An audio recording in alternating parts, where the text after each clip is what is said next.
good afternoon, everyone. Welcome to LA for the NLDS. We got Freddie Freeman. We have mics on both sides. So just raise your hand and we'll get a mic to you. We'll start with Jim down in the front. Hey, Freddie, how are you, man? Good, Jim. Good. What are the lessons learned from last year that will help you this year?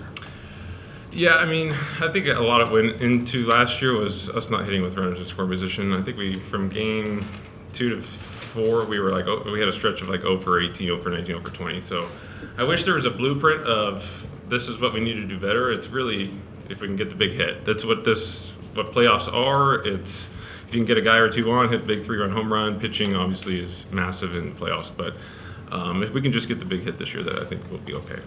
Kirsten. Dave Roberts talked to us just kind of about a conversation that a couple of vets had with him about making these 5 days a bit more intentional. Mm-hmm. Did you find that and just how you guys kind of were able to go through certain situations these last couple of Yeah, years? so obviously the schedule was the same, but within the inter-squad games we did situations, and we had fans the first on Wednesday. So we were doing first and second, first and thirds, second and third, get them in, you get points and stuff like that as a group, and we were competing against each other team by team. So it was more of just trying to replicate some situations that we'll have starting tomorrow, and just instead of just going out there and if Lance or someone was just striking everybody out, it's just you're not gonna get much out of it. So this time we just kind of did situational things the last couple of days, and I thought the work was really good. With facing the Diamondbacks, there's obviously a lot of familiarity. Yeah. How do you use that going into the NLDS, or is it such a different situation that you kind of have to take what you can, but you have a different mindset heading in? I mean, there's a little bit of the same, and obviously there's going to be, the settings are a little bit different, but the relievers that they have. So you're not facing them for the first time, or only you faced them, like if we played the Brewers, you only faced them 6 games, so you might have faced Hobie Milner twice in the course of a year, but now you're going to get faced like Kyle Nelson, those kind of guys, multiple times over the course of the year. So you're familiar with their stuff and how they like to pitch you and things like that. So I think familiarity on both sides, so we'll see who can outmatch each other. Fabian. Freddie, what particular challenges do Gallen and Kelly kind of present? And that's sort of what has allowed you guys to have the success you guys have? Yeah, I mean, when you say those two names, they're two of the best pitchers in the game. I mean, Zach's going for the Cy Young with Blake, and Merrill. He throws up 180, 190 innings and with a 3 ERA. You're not going to get to the playoffs unless you have good pitching, and we're going to face two of the best here in the first couple of games. And we know what they got. We know how they like to pitch us, so hopefully we can get some hits. And with Clayton starting game 1, he even kind of admitted he wasn't fully expecting to start game 1. Just what have you sort of seen out of him, especially since coming off the IL, sort of battling through that? Yeah, well, when number 22 is on the mound for the Los Angeles Dodgers, you feel pretty good about it. So Clayton Kershaw, even though he might not think he's fully ready or however he feels, I think everybody else in this stadium, the clubhouse, is pretty excited for him to start tomorrow. He might not be throwing a 95 like I used to face him 15 years ago, but he knows how to pitch, and he's the first ballot Hall of Famer for a reason. Back row in the middle. Freddie, how's your lineup been different since J.D. Martinez returned from the injured list? Well, J.D., I mean, he was Player of the Week for a reason. When he sits in the 5-hole, and then obviously when you face lefties, he goes to the 4-hole. It's just you're putting a silver slugger right in the middle of your lineup that knows how to drive and runs, gets the big 2-out hits. He's been in championship teams, experience. So when you add someone like that, it makes our lineup that much longer. So massive sign for us this past offseason. He's been everything we could ask for this year. Jack. Freddie, you guys have talked about trying not to listen to external noise, how people thought you guys were going to do this year, but did just some of that kind of alleviate some of the pressure that comes with playing for this team? Did it add to the kind of the way this team has bonded over the course? Yeah, I think when you put on this uniform, there's always pressure when you put it's a winning franchise. You expect to win when you come here, and we heard it that we didn't spend billions of dollars, and we're not going to be good now for some reason. But we knew in the clubhouse and spring training that we had a good group. We needed to figure things out in the first 5-6 weeks, and then we caught fire, kind of as we went on 6-7 weeks in. So we knew what we had. We came together as a group real fast, and I think everybody that's been watching us play all year knows how much fun we had as a group, and it translates onto the field. And like obviously trying to win a World Series, Yep. motivation enough. But does last year help you guys lock in a little bit quicker? I at mean, the start of this year? we have a lot of new guys too, so it's if that helps, me or someone from last year take it into this year. I mean, we still got Jason Hayward, David Peralta, Miguel Barroso. Like, there's so many guys that weren't here from last year's group. So, if you can take whatever you need to take to, I mean, it's the playoffs. I don't think you need any extra motivation, but it's a different group of guys with the same mentality that we got to go out there and hopefully we have a good 3 weeks. Over here on the right. Hey Freddie, I just spent the last 2 days with a dude who made a song called Hit the Freddie based on the dance you guys do. Can you tell me about the second half of the season, how much fun you guys have been having with that? Yeah, so, I mean, obviously, if people don't know, that started, we have a gala here for the Dodgers Foundation, and, it's a great event, and Usher was here, and everyone loves Usher, So I was having a good time, and I started dancing. I was dancing for a front office guy because he was videoing, so I was having fun, but somehow it went viral. But so we were at Max Muntze's house in Texas for his daughter's birthday, and we were all just hanging out. And then one guy started saying, well, let's do Freddie's dance when we hit a double. I was like, oh, geez, I just put my head down. And of course, the next day I was the first one to hit a double, so I decided to do it. But I think that's it's fun. And when you go on the road, obviously everyone does it here at Dodger Stadium, but when you go on the road and you do it back to your dugout, there is a whole group of Dodger fans because we travel pretty well. So it's pretty cool. But hopefully there's a lot of dancing starting tomorrow. And do you think all that type of fun has kind of made this group more tight-knit, especially after last year? Yeah, I mean, obviously you see what we do on the field. It's fun. Miguel Rojas is dancing 4 minutes before a game in the dugout to the songs, but there's a lot inside the clubhouse that we're having a good group. We have a good group. I haven't been into so many team dinners as a group before this year. It's just such a close knit. We have so much fun. It's fun to come to work every single day with this group of guys. So hopefully that translates into 11 more wins. Get back row on the left. Freddie, going back to Clayton, what have you seen from him lately in kind of the lead by example, warrior mentality area? Yeah, I mean, I think he's the first one to tell you he hasn't been feeling like 100%, and he goes out there and gives you everything he got. The velocity is 88, 89 right now, and with that slider, it's still Clayton Kershaw. It's when he steps on the mound, you just feel good, and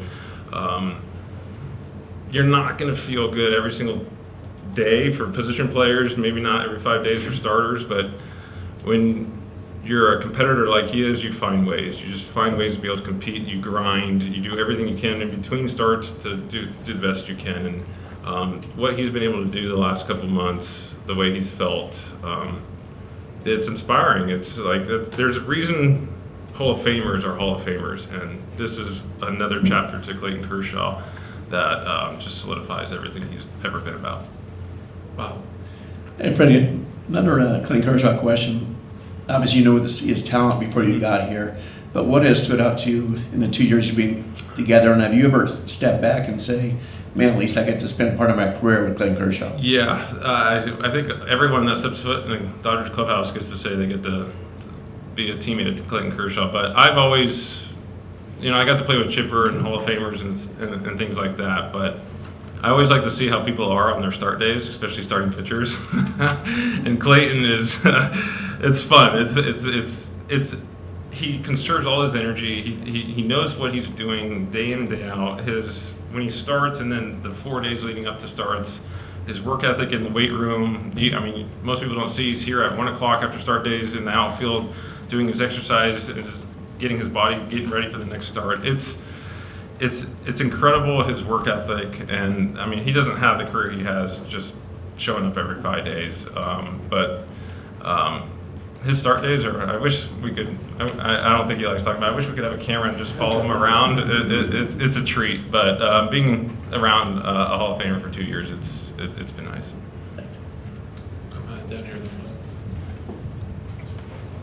Freddie, this is such a tight-knit group and a lot of veteran presence. Yeah. What do you say to some of the younger guys, especially the pitchers, this is their first experience Yeah. in the postseason. Yeah, I mean, words are words until you step foot onto that field and you got 55,000 people and every pitch matters. So, I mean, we do the best talking to James and Bobby and Emmett and Michael and everyone that's hasn't been in the playoffs before to just prepare them of what's going to happen, but we're humans. Emotions are emotions, and I always tell everybody, just let it happen, you know? Like, you work so hard in your whole life to become a major leaguer, and then you are wanting to win a World Series. So, and first time in, it's my first one. I struck out my first at bat because I was shaking in the box. It's just that's just how it is. You can just tell them you lay out what it's going to look like tomorrow, but until they get into it and feel it, that's the beauty of being in this situation. So, usually.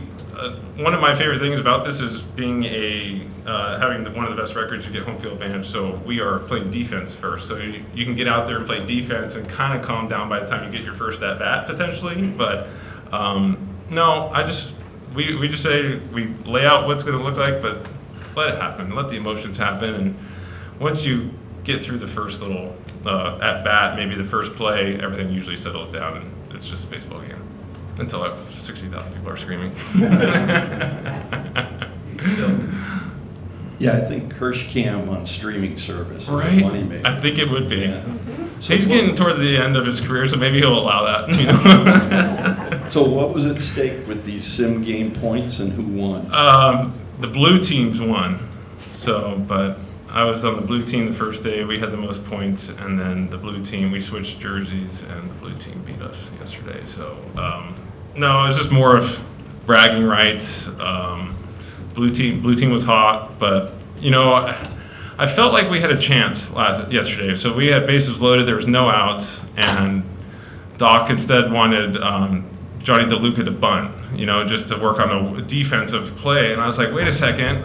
We need to score these runs. I want these guys to come in for points, but it's just more bragging rights between the guys. And you know, Lance, Mookie got Lance yesterday. There's some cool things going on yesterday, but more bragging rights. But the blue team won, but I was not part of that second blue team.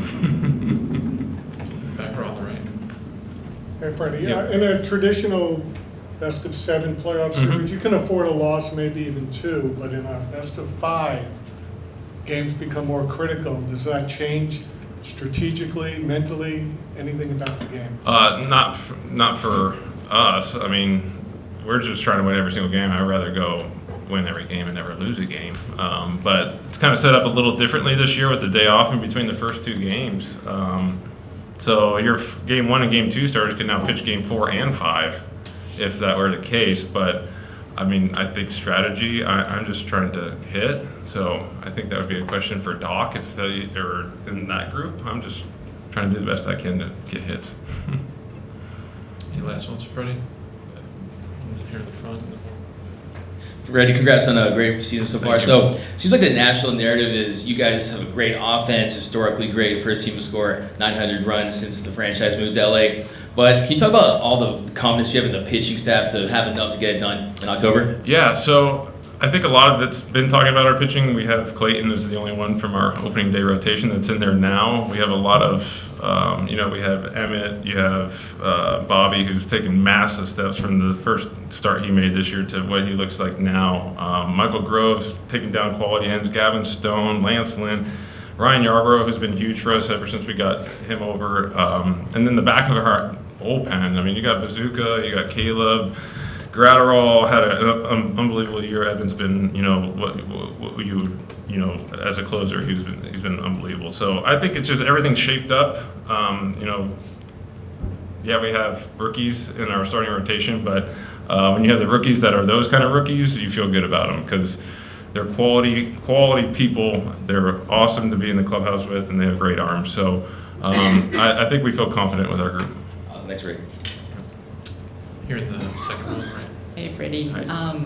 Did you like that the inter-squad game was open to the fans the other day, or how did it? Yeah, I mean, it was fun. I mean, they were like doing interviews and all that kind of stuff during the game. It did bring a lot of, it's fun. You got those fans that come and want to watch us practice. They love the Dodgers, so it was cool. They had music, they were giving out Dodger dogs. I thought it was a great time, and obviously we played 6 innings that day, so there's a lot of baseball for them to come out on a weekday to support us and let us know that they care. I thought that was a really, really cool thing.